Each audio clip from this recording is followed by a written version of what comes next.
welcome everyone, helpers, and Lynn Preston's sister has a birthday today. So we will wing it on our own. And I have a slide to show, which I might put at the beginning because it's a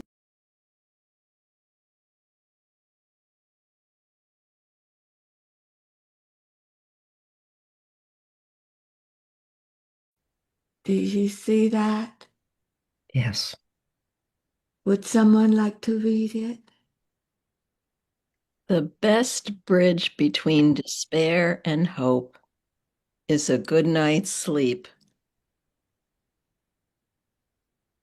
E.J. Crossman, sleeping enough to be truly awake. I love that.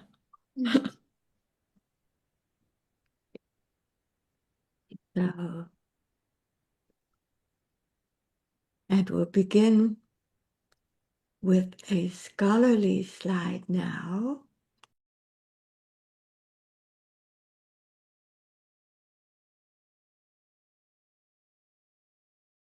So this is the FSPM,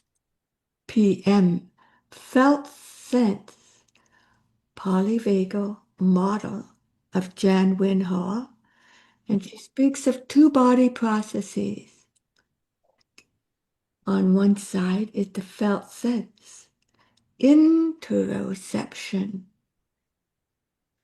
focusing, mindfulness, meditation. And the other branch is neuroception, the autonomic nervous system, the underlying sense of safety or danger that we've had for a very long time. And focusing often creates a shift. So we'll come back to that a bit. Now, as we settle, we'll say hello to everyone. We'll do an attunement, and you can then say hello yourself. So something very simple. Do you have a water or a tea nearby? Yes. Those who do could show us. Maybe you pour it. Maybe it's poured already. And then what happens? Some of you know. We can bump the glass a little bit. And it moves, doesn't it? The water. The water is jumping in the jug. So if you have your own jug, you could tap it a bit. And that's a lovely reminder sometimes. Then, oh, almost ready to drink. The other hand could hold the side of your face. The other hand could tuck underneath the edge of your jaw, under your ear, and then a little sip of water. Or you can pretend you've got a sip of water. And what happens is your tongue goes up to the roof of your mouth and your whole spine becomes more centered between the sky and the earth. And now a moment to soften your eyes. You're just welcoming people as they arrive. We're just settling here. And once again, your tea or your water, either imagine or real, tap it a little bit. Oh, it's dancing in the glass. However, if we tapped it too much, oh, we would lose the water, maybe even the glass. So we are delicate in our tapping. Then this hand holding the side of our face, sipping the water, and you notice your tongue goes to the roof of your mouth. So this is special. Some people who were watching earlier now like to jump in and try it. Yes. And we'll pause to let all of that settle for 2 whole breaths. And your breath just comes and goes, all of its own accord. It can be lighter, easier, softer, slower. Less. Light, easy, soft, and slow.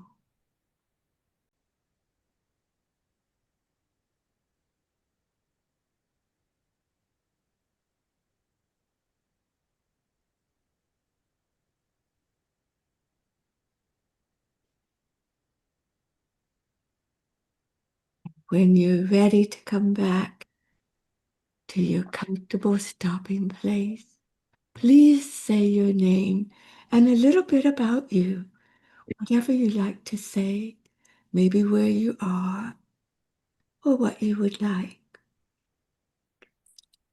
I'm Katarina. I'm on the west coast of Canada. Yes. So maybe Florentina, would you like to say next? And then invite the next person. I'm Forestine, and I'm in Baltimore, Maryland.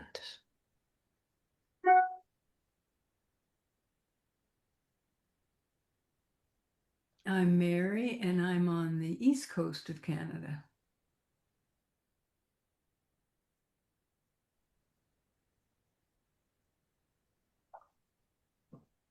Ella, and I'm in Poland. Poland, yes. And what about Viola? Where are you? Hello, I'm Viola, and I'm at my mother's home. My mother is 95. She will turn in not even a month, 96. And I'm in Kiel. It's north of Germany, 100 kilometers north of Hamburg. Beautiful. Would you like to invite someone to speak? I cannot see I can't see the names. I'm sorry. Well, let's ask Robert. He looks ready to speak. Bob DeMiro. Yes, I'm Bob from near Boston, Massachusetts. And I am Candaş. I'm in Turkey, the capital city, Ankara.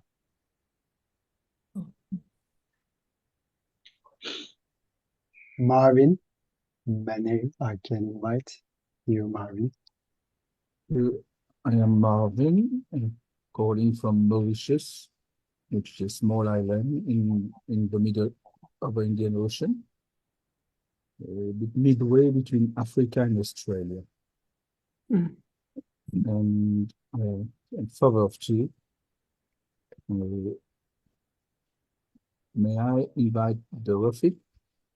Hi, I'm Dorothy, and I'm from New York, and I'm enjoying the process of slowing down, Katerina. And I invite Sashi. I'm Sashi. I'm from New Jersey, and I am slowing down. Yeah. Hi, yes. I just joined, so I don't know what you're inviting me to. To say your name and introduce yourself. Where are you from? Oh, hi. My name is Ingy. I'm I guess I'm from New York City. I originally from Pakistan. Do I need to give more of an introduction? Whenever you want. Yeah. So I'm Turkish born. I'm from Pakistan, and I live in New York City. And I don't know if that defines me, but I wasn't here for the beginning, so we could make a bit of a review. What did we do? Everyone can show. And Inji, you might have a little water or a tea. And if you tap, you can watch some of us are tapping. And the tea, it jumps in the glass when we tap it just a little bit. We don't do it because then we might lose everything. So we tap a little bit, maybe 20%, just a little bit. Then we hold the side of our face and we sip. A sip of the tea or the whatever you have. so I'm in housing court and I have a cup of coffee. Yes. I can't do more. I'm in, but I'm in housing court. So I tap my coffee. Yes. Yes. You tap the coffee and then hold the side of your face. Drink a little coffee or tea, a little sip. Mm-hmm. And this sip brings your tongue to the roof of your mouth. And then your spine is a little easier to flow between the sky and the earth. That's so beautiful. Thank you. That's what. Exactly what I need to hear. Thank you. And Inji, would you like to invite the next person to say a bit? Let me see. Sure.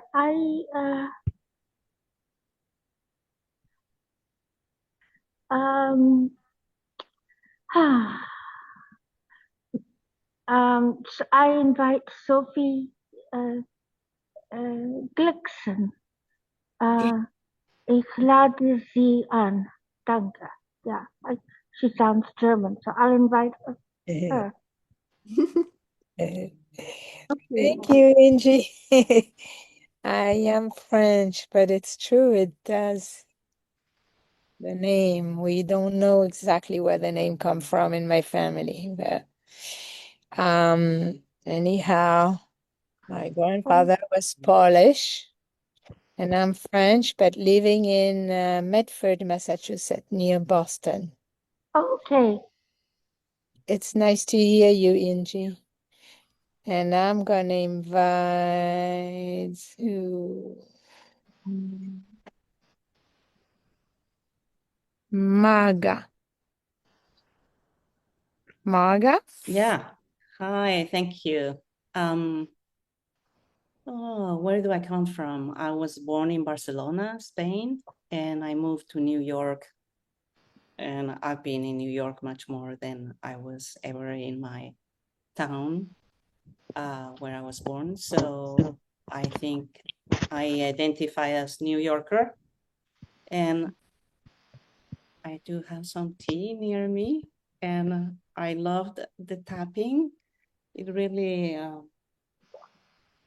is a pleasure to have a wavy company inside a cup. And I guess the invitation is to slow down, and I'm very happy with that.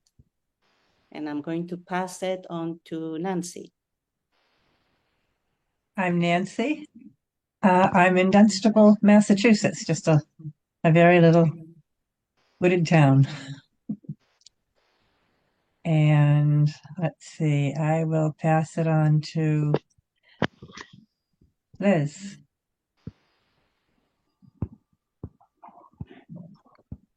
Can't hear you, Liz. It's your microphone. Hi, good morning. I'm Liz. I'm in New York City, Manhattan East Village. And now I have to see who hasn't gone yet. Steph. Hi, I'm Steph. I live outside New York City in Rockland County. And I'm going to pass it on to Nadia. Hello, I'm Nadia. I am from Kuwait. My mother is Syrian Lebanese. She passed away. I live in Kuwait and I live in Turkey. I love Turkey. The invitation to slow down, I'm not yet there. I'm reminding myself to slow down. And I would like to pass it to Jandish. Jandish, is he here? Hi, hi Nadia. Hello. Hi. I did my turn. So You did? So yes, yes. Mikhail, maybe Mikhail? You did? Okay. Oh, You can have a second too, if you like. so I was born on a little island, well, smaller island than Montreal. Montreal is an island also. It was called Laval. It's called Laval now, but it used to be called in the 50s Jesus Island, when I don't know why. So now I live 300 kilometers east of Montreal in the province of Quebec, in the capital. It's called Quebec City, and a little suburb called Beauport.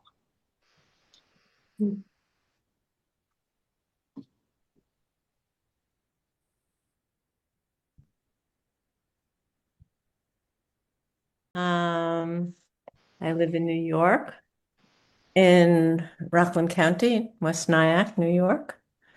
And who hasn't gone? Marianne Styler hasn't gone.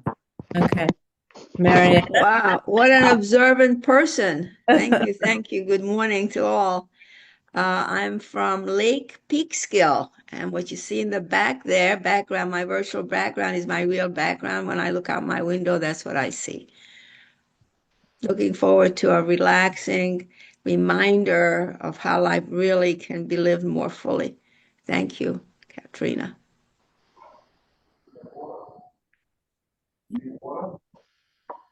Viola and Pauline haven't gone. Pauline, yeah. Viola hasn't gone. Hi, Sashi. Good morning, everyone. I'm Pauline, and I'm from Ireland, Southern Ireland, and lovely to be here. Really enjoying the pace, and I'll call on Jim. I don't remember hearing your voice, Jim. Good morning. I'm Jim, and I'm on planet Earth. And I haven't been in Lake Peekskill for a long time. I've forgotten about Lake Peekskill since I haven't been there since maybe the 70s. So I'm glad it still exists. And Lenore, have you gone yet? Yes, I have. Thank you, Jim. Viola hasn't gone, Viola. Viola. I think Nurit hasn't gone. That's right, Nurit hasn't gone. Right, I haven't gone. I just got here. So I'm Nurit. I am originally from Israel.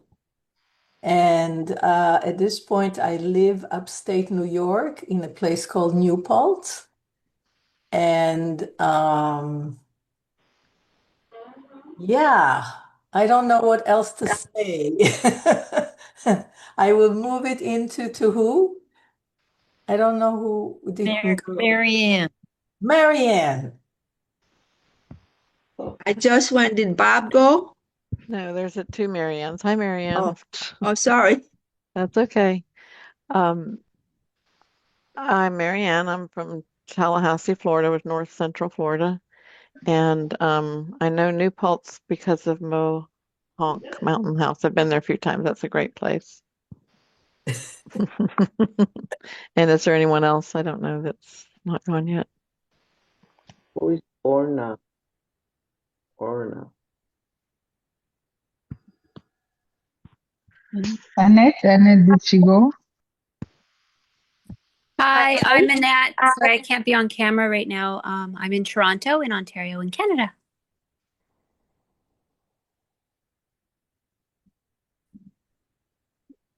I'm from Israel. At the moment I'm driving home from work, so that's why my camera is off. At the moment I'm driving home from work, so that's why my camera is off. You have a very nice hat for the sun. Let's each of us have a hat. How do you make a hat? Well, with a circle, maybe with a triangle. How do you make yourself a hat? Perhaps with a blue telephone. Oh, yes. Let's see how many hats we can. Any piece of cloth, a little feather in your cap. Yes, we have a hat. We have a hat. Oh my. Hats, two blue hats. Wow. So we settle. And we'll have another slide. Maybe we'll have all the slides. Oh, look at Liz. Look at everyone has a hat.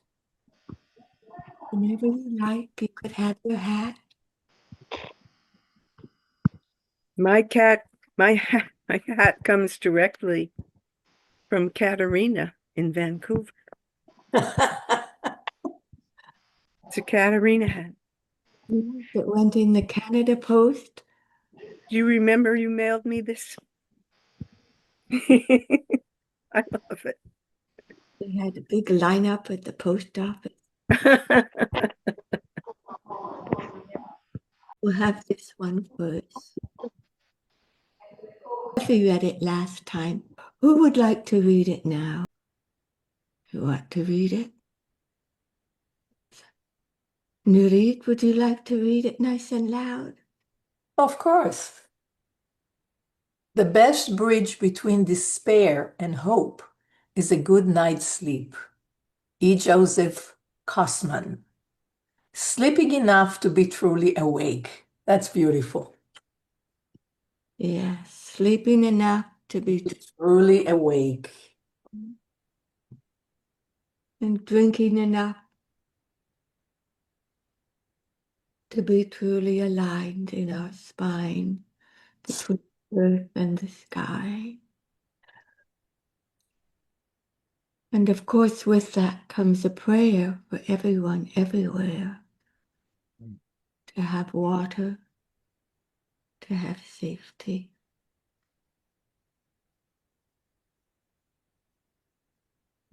Next slide will be a bit scholarly. And the one after that will be very easy.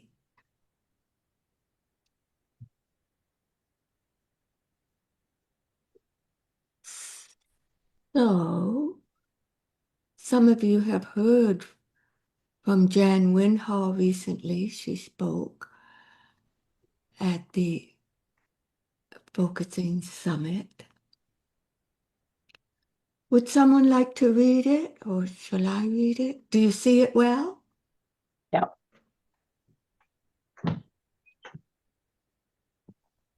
I would read it. Thank you, yeah. I like big words.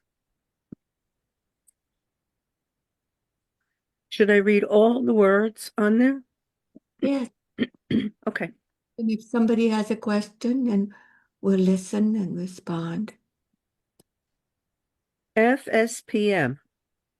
Two body processes. Felt sense.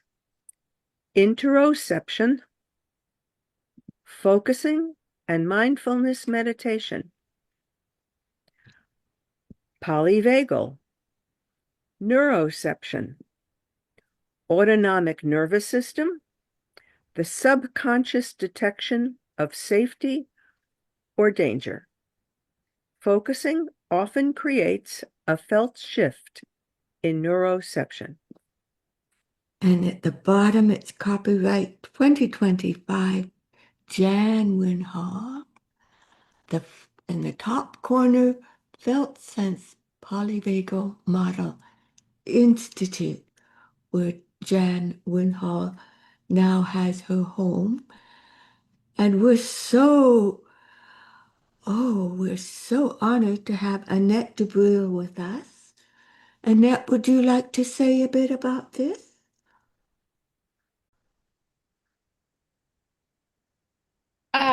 I don't have anything to say right now unless there's a specific question. I studied with Jan for many years. We'll take this slide down. We could just absorb, maybe with our tea.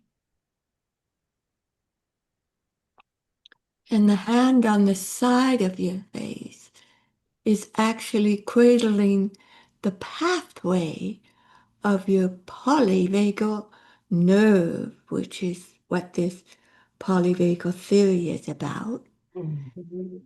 10th cranial nerve that flows all the way down, actually to your belly, that eventually catches the water that you have sipped.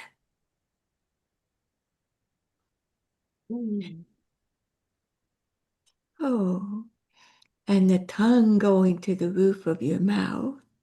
For those who are like a scholarly emphasis, actually, and you could even feel it, your eyes actually sit at the top of your mouth.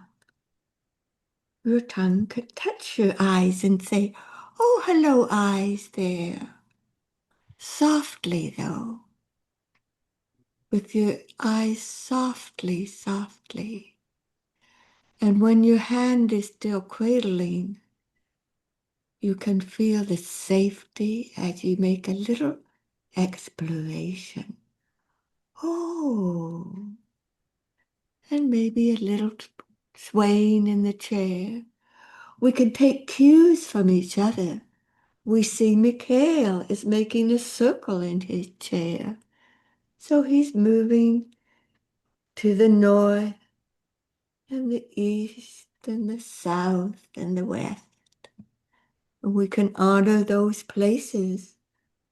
We probably have someone from each of those places together now. And we can circle the other way as well. And then naturally pausing when you're ready to come back to stillness with 2 complete breath cycles. And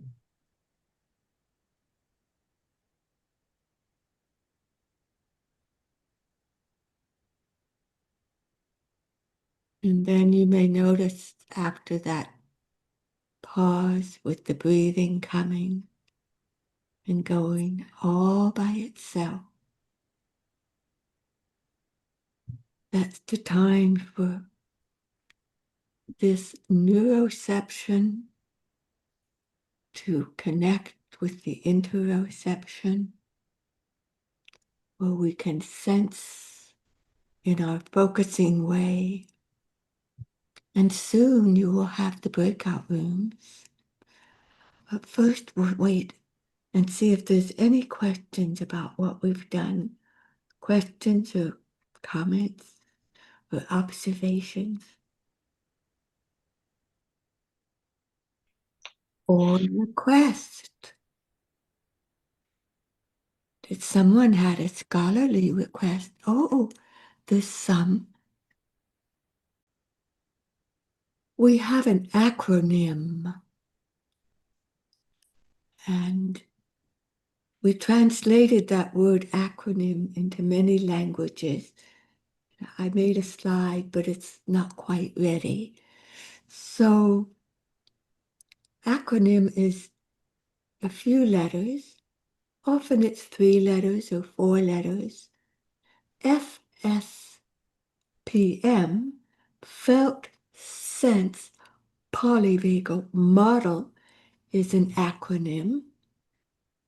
TIFFY is an acronym, the International Focusing Association. Maybe somebody will ask for 2 more acronyms. Do you have a favorite one? I'd like to say that an acronym is only an acronym when it's pronounced as a word. Otherwise, it's called an initialism. So those are not acronyms, but initialisms. Just a technical point. Initial. So we have JB for Jim Baumbach and LM for Liz Margoshes. That what you mean, Jim? Yes, but those TIFI, since you're pronouncing it as a word, TIFI, that is an acronym. But since you don't say FSPM as a word, FISPM, if you said FISPM, it would be an acronym. But if you say FSPM, it's called an initialism. Well, a scholar in our midst will be our presenter. In a couple of weeks, we'll have process model once again with Jim. Yes, on September 28th. It's the 29th, I believe. The 29th, yes. 15 is today, plus 14 make 29. So some of us like those puzzles, and some prefer just to listen in a lighter way. Then sometimes we turn to a puzzle. Now we'll have, I said we could have 2 acronyms. Who would like to say another one?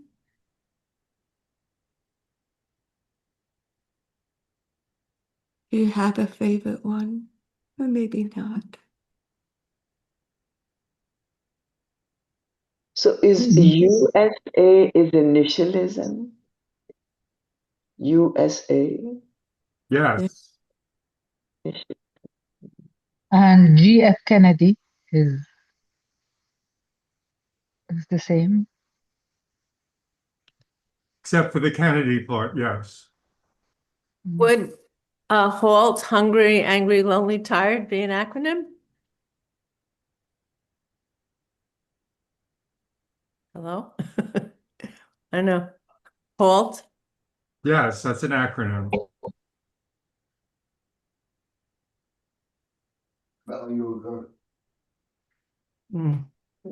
Thank you, Jim. That's a new thing. Thank you so much. I never knew that the acronym is only after you could make it into a word, then it's an acronym. Very nice. Good. Very good. Now we have this very easy slide, which is who will read it? Who will read it? Sashi, would you like to read it? Less and less do you need to force things until finally you arrive at non-action. When nothing is done, nothing is left undone. Less and less do you need to force things until finally you arrive at non-action. When nothing is done, nothing is left undone. From Tao Te Ching. Oh, I'll put that in the chat. That'll be easy. Light it, click it, and paste it in the chat. So, responses. Maybe we'll have a breath before we respond. Even a sip.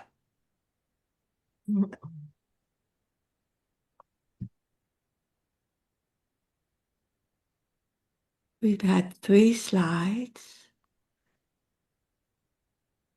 Maybe there's one that resonates, especially for you.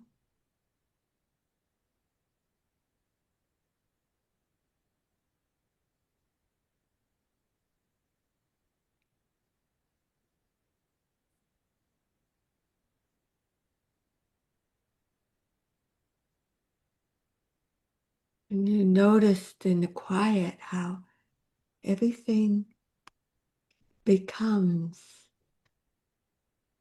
still or more still. And out of that quiet can come something new.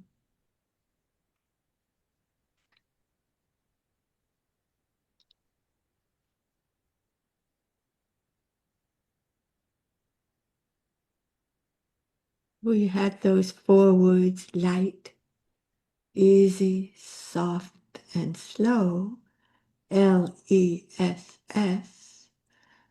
So, Jim, would that be an acronym? Yes? Yes. LESS. Less is more. And with the slide from Taijiquan, it was less and less until nothing to be done. And when we arrive at that, we see that nothing is left undone.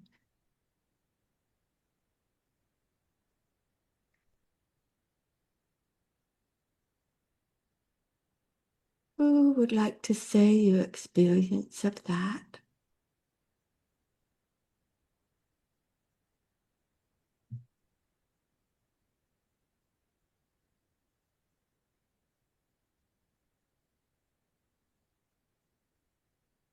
You know, these quotes seems very profound. It's because we don't fully understand it. You have to kind of jolt yourself to say, what does that mean? What is it? You know, like that. It doesn't come very natural. So it's all fine and dandy, but yeah, that's it. Yeah. Well, our felt sense, which is coming to what Antonio Damasio calls the proto-self. Even the mosquitoes and all creatures, even the one-celled creatures, they have movement outward and inward, and that constitutes a proto-self. And in a way, our focusing, the formation of the felt sense, is this process of inward and outward. We are listening inwardly, and outwardly some sort of expression begins. And if we have less and less and less, we do less and less and less, and come to this place of what sometimes is called nothingness. There may be a source for everything, everywhere, to no longer be waiting and not to be left undone. So I've talked a little bit about it, and we've all felt a little bit. Susan is raising her hand. Susan, let's hear you. Yes, I love that last one, as I could feel inside of me the part where that doesn't need to do anything and the completeness of that. And I could also feel this part that is like rush and wants to do stuff very badly.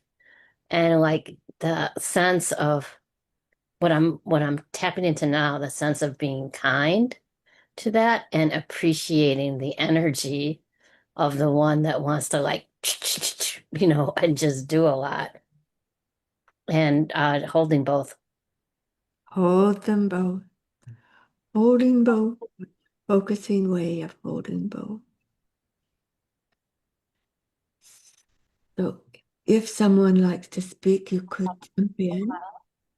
And I just want to add, because I think oftentimes people are not kind to that energy and they don't know what to do with it in themselves. And also they could be active because of that, they could be activated by energy in another person because theirs then comes up and they don't know what to do. And then there's a lot of stuff going on. So there's a lot of fruitfulness for me in being kind to this energy. And it would be cool to have a quote about that. it's coming up. The quote will be here soon. Oh, that's wonderful. Okay, thank you. Okay, that's enough. I'd like to say something about what Susan said, and that is one can read doing less and less as an actual doing, and it seems to be a more. It's very hard to give instructions when you want to give an absence of instructions. Can you say more? I'm very curious about this. Sounds cool. If I said more, then I'd be giving more instructions. Yeah, which is cool.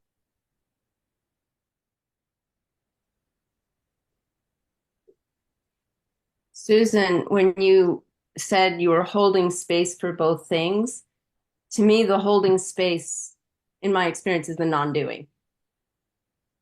That's how I kind of feel about it. Being able to be in that non-doing space of being able to be a witness or be able to, yeah.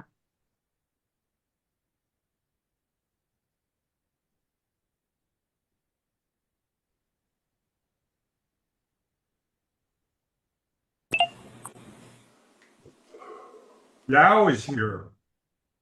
Hello, Yao. Yao asked us to bring an apple or a pear. And Yao, we today have had a jug of water or tea. Ooh. You have one?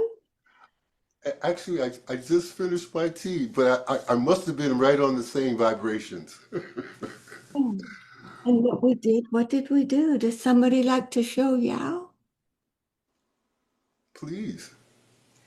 Did people take a sip together? We did. Did you smell the aroma of the particular tea that you poured? Did you look at the container that it was in? Did you appreciate that you can hold that container? Ah. But tap it.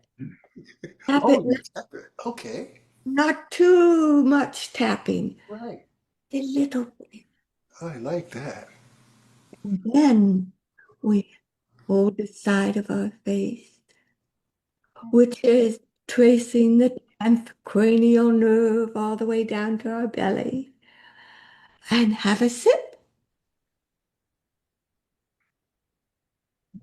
And the tongue goes in the roof of the mouth, and that is called the adult swallow, because babies swallow a bit differently. Mm-hmm. We have our adult way of holding things. And then the spine can be a little more easily suspended between the sky and the earth.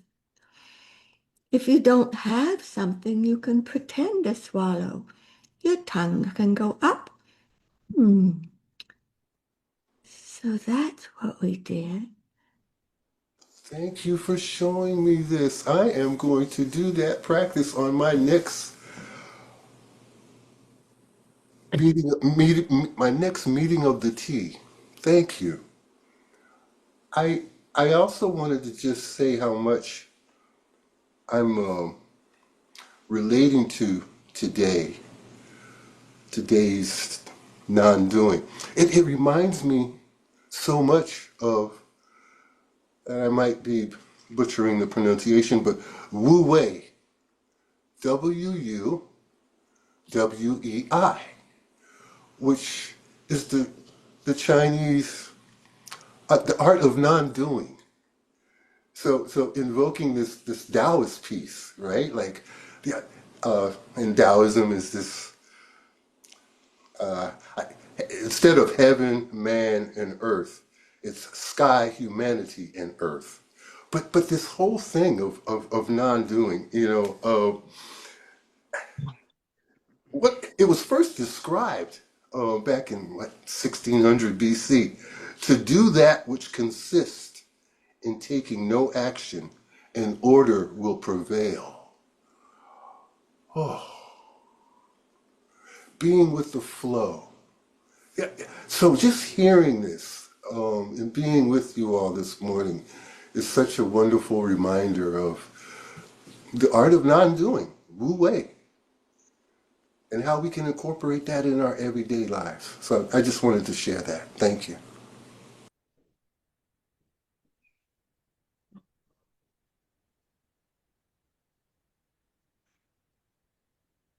Oh, we've been many places. And now it's time for the breakout rooms. But first, we need to hear from Marvin. Oh, Marvin, yes. And also Marianne. And Narit. Good. I'll be very short. From what has been said and from that word instruction, it brought me to ask myself, does existence has an order of itself? Existence seems like existence is to exist. So there's an order to it. I won't use the word instruction, but there's an order. And kind of primal order, would you say that?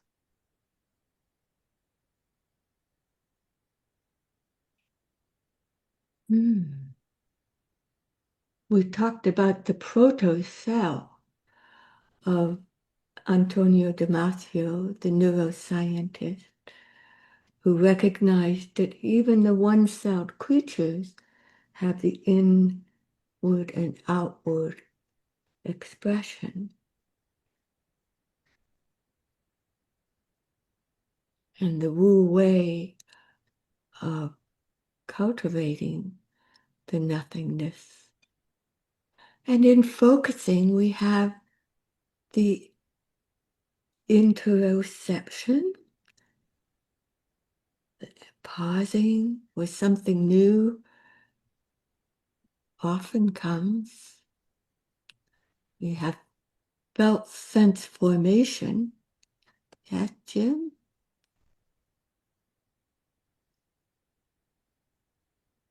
And we'll look at the slides once more so that Marianne, we want to welcome you. And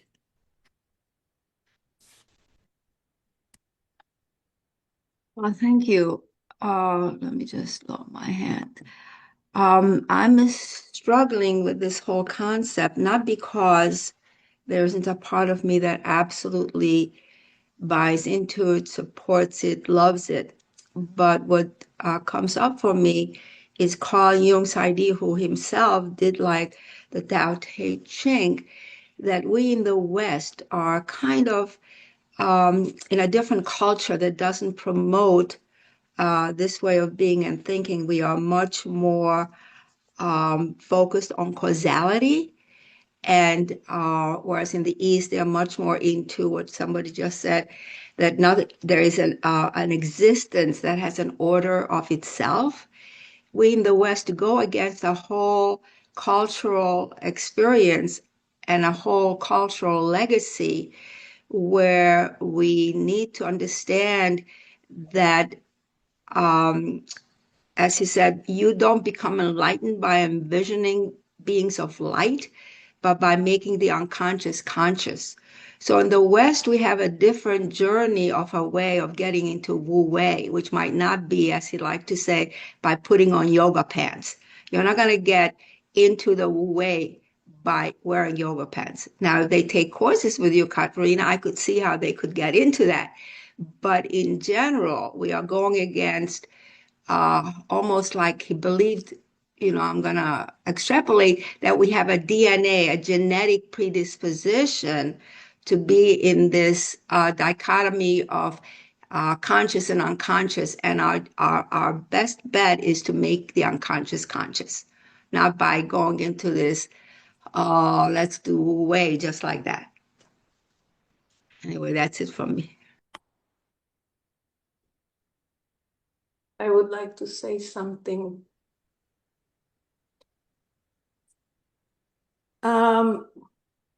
So this is, for me, listening to all this, it's like, this is what I'm going through right now in my life, because I'm going through a certain transition.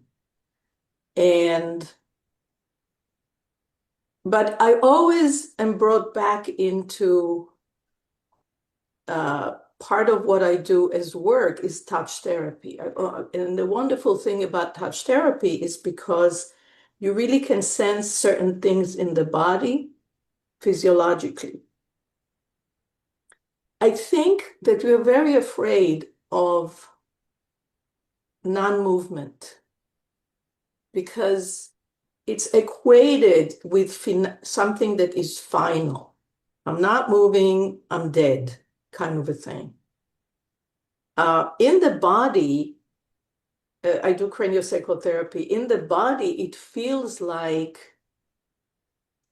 a stillness, but it's an active stillness. It's not something that is over. It is a formation of something new. This is how we translate it in the physiology, in the craniosacral world. So it's like you're not stopping.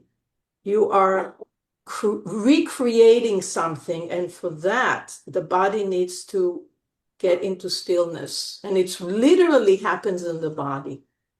So, and I've sensed that many times in working with people. So what I want to say is like, it's in my own experience, I find it so hard to give it space. Like especially in transition times, like I want to do. And somewhere, somehow, life is bringing me into this place of don't do, stop doing. And it's an amazing experience. I always have to go back into the still point of craniosacral work. So I just wanted to stress that.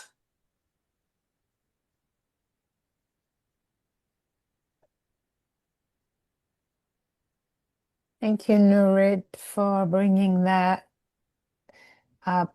I'm wondering if there is a way right here, right now, to experience this body way, touch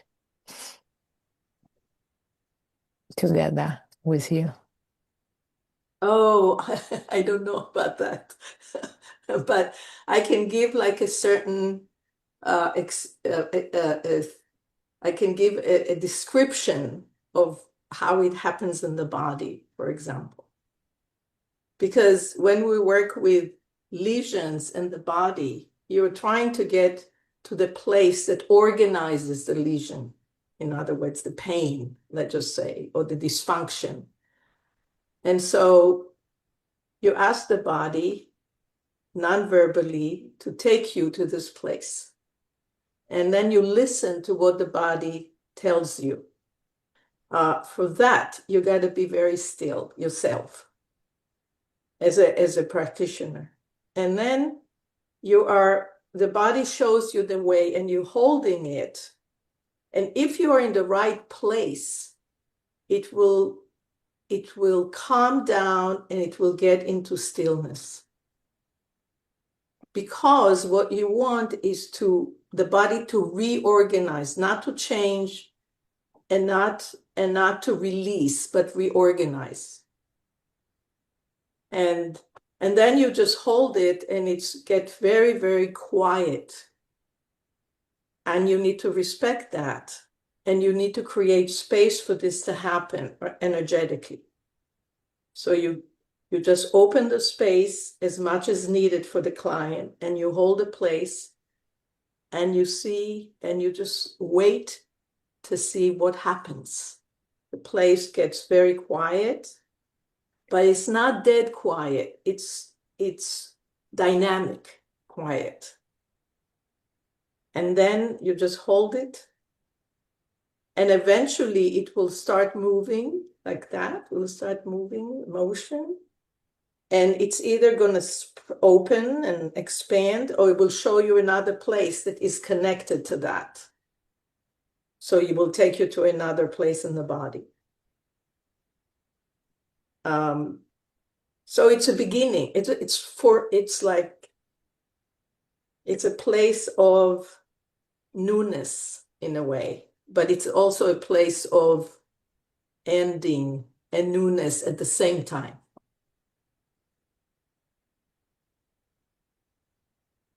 Thank you, Nurit. It's very alive, this newness ending at the same time. Yeah. Thank you for asking. This really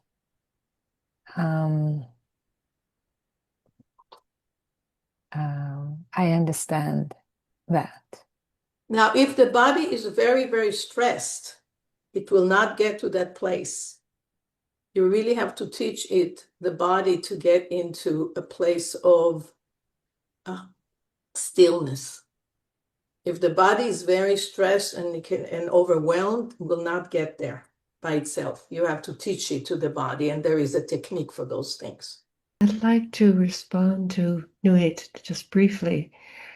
That was a very beautiful explanation of the cranial sacral work. I also do cranial sacral. Oh, wonderful. Yeah. And I just wanted to link it to last week's session about the complexity of relationships, because so much is dependent on the interaction, the relationship of the cranial sacral therapist and the person with whom you're working. And they are learning from you as you settle into your stillness. Part of their organization is their relationship and the complexity of that, right? To that of the therapist. I wanted to thank you. That was very lovely. Well, but that's why, that's why we create a space at the beginning. And what that means. Yes, To absolutely. create a space. A creative space is a space where you create a relationship that is more neutral. Let's put it that way. Yeah. It's on that level. Yes. Very complex, delicate interaction. Exactly. Yes. Welcome back. Would someone like to say who has not spoken yet today? Petra hasn't spoken yet today. Yeah, Petra, we welcome you. Yes. Part of what we did is each person said a little bit about himself or herself. Petra, would you like to introduce? Unfortunately, it's a shame, but I'm just joined. Yeah, you did just, we know that.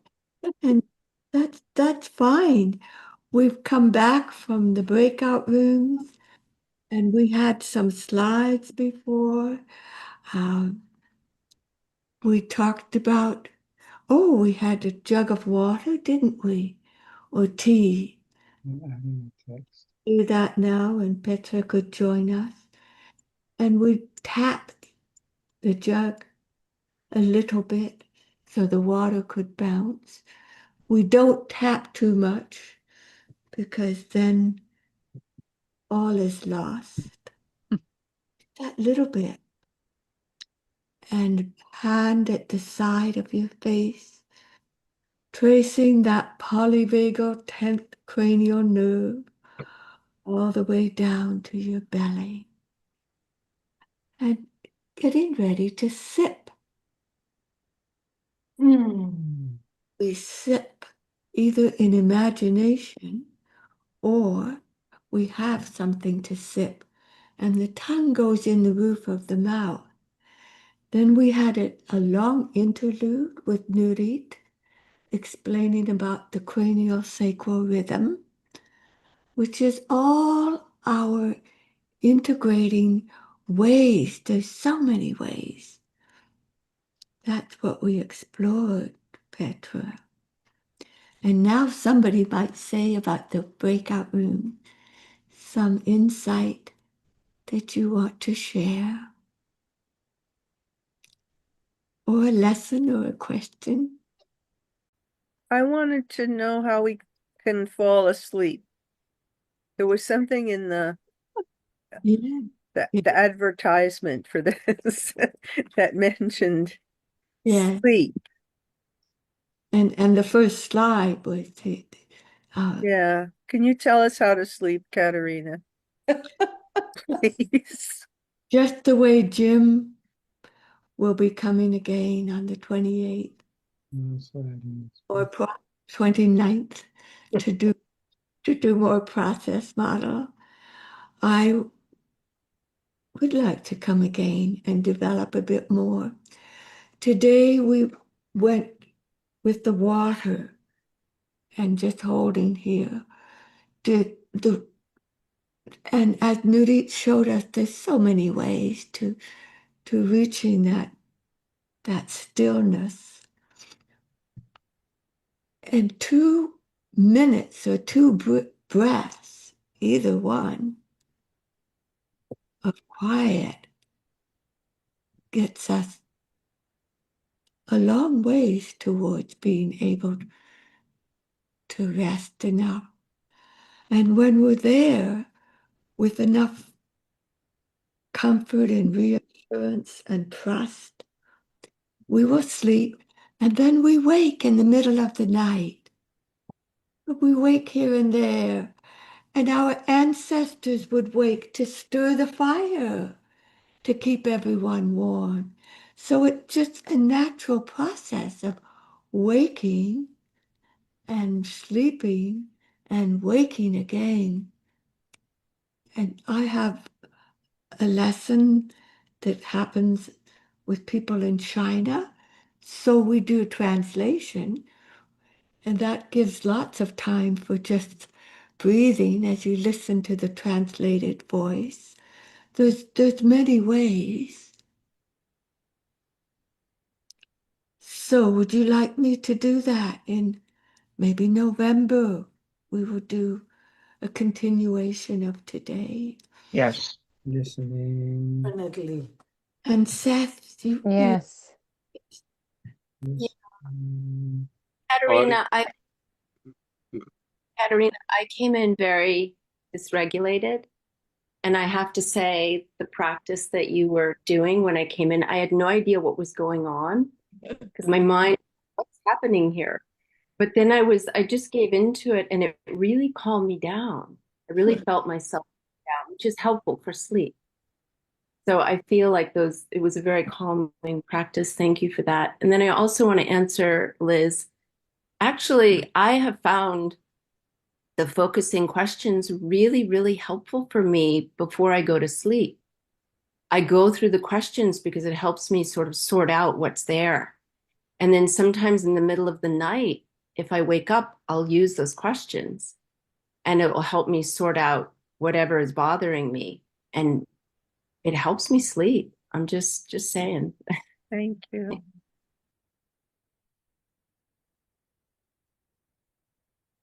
Can I add something? I too came in a very different nervous system, and I live with more calm. And I think, Katarina, that your voice has a lot to do with how I feel. I'm realizing more and more how sensitive I am to sound. And there was something in your voice for me that was just really settling, even a little bit, moving into the stillness, into the internal stillness that you can feel when you are awake and maybe not lying down on a table or meditating, or some kind of core stillness that your voice, I felt, invited in. So thank you for that. Yeah. Thank you. Now, who will read the last slide, which will be our poem slide? Ah, Petra, your hand is up. We'll listen to you. Mm-hmm. Okay. Unfortunately, I wasn't there. But I have a hypothesis. Maybe a short hypothesis. And maybe, Petra, you would like to read this slide out loud. Yeah, I can, of course, with my Russian accent. Yeah, sure. Okay, we'll find it. We will find it. So the hypothesis is short, though, that it was not the voice, but where it comes from. But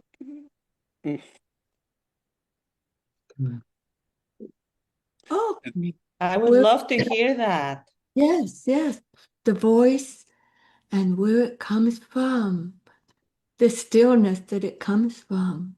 Yes. it Thank was you. not your voice that acted, that was at work. Yeah. Well, or voice was a part of it, but it was And where it comes from was at work. What I mean, but again, yeah, we can all experience what you're saying. And Petra, would you like to read this quote? sure. Yes.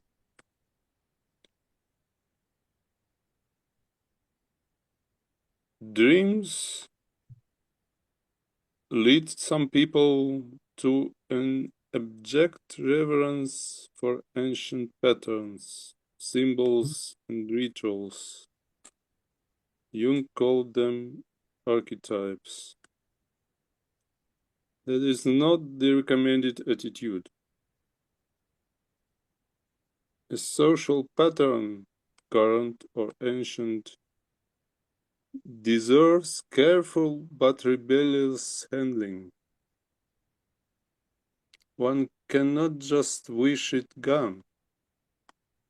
It has energy. It has energy because it is a life pattern of the body. But when its function is lived out differently, its power wanes.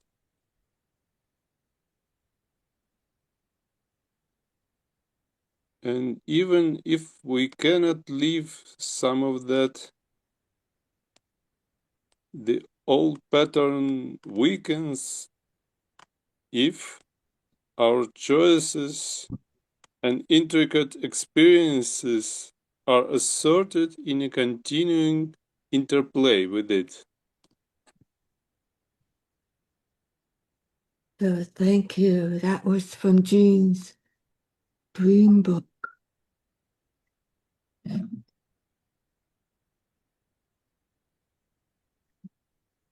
I feel one one time is not enough.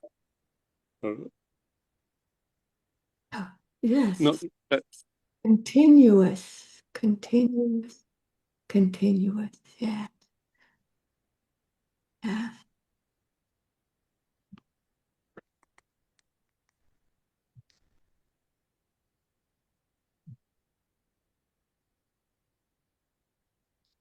So next week will be Abby Wen Wu. okay.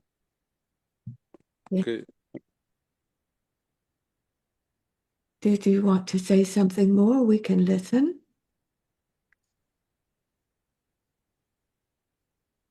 I felt it makes sense if someone else reads it also one more time. Okay, let's see.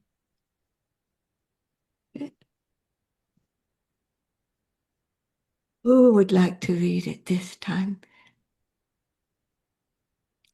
Shall I read it? Yes. Dreams lead some people to an abject reverence for ancient patterns, symbols, and rituals.